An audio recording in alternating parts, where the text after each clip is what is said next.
Alas 12 na po na tanghali at 1 Balita Pilipinas na. Paano makamenos pag tayo po ay na-ospital? Nako, mga kapatid, yan ang pag-uusapan natin sa araw na ito.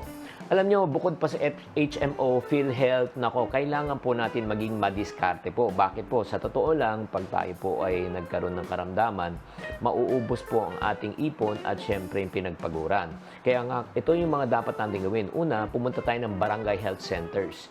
Ito yung serbisyo na pangangalaga ng kalusugan ng LGU or local government unit at syempre tulad ng konsultasyon, bakuna, diba? Baka may libreng pong laboratory at kadalasang inaalok na minimal o wala pong bayad lalo na pagdating po sa gamot.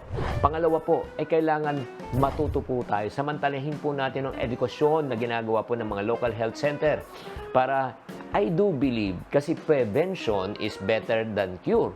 Di ba? Mas maganda po, iwasan na po natin mga sakit at karamdaman bago pa tayo ay dapuan. At syempre naman, humingi rin tayo ng serbisyong ng pagpaplano ng ating pamilya. Alam niyo naman po, mga kapatid, pag dumadami po ang ating mga anak, ibig sabihin po, dadagdag po ang ating gastusin. Wala namang problema na magkaanak. Make sure lang, kaya po natin. At siyempre, susunod, isaalang-alang po natin ang pagkuha po ng tinatawag na critical illness insurance kung meron po talaga tayong kakayanan. Ang ibig sabihin po ng critical illness insurance, kung may malubhang sakit katulad po ng cancer, stroke, heart attack, di ba? Ito po ay minsan, ito yung pinakamalaki pong gastusin.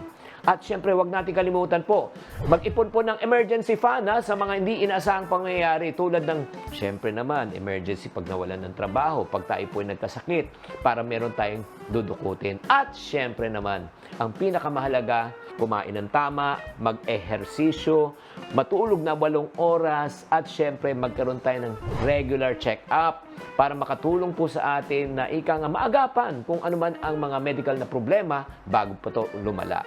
Siyempre, makakaabawas po ito sa potensyal na gastusin pag tayo po ay malusog at naghahanda.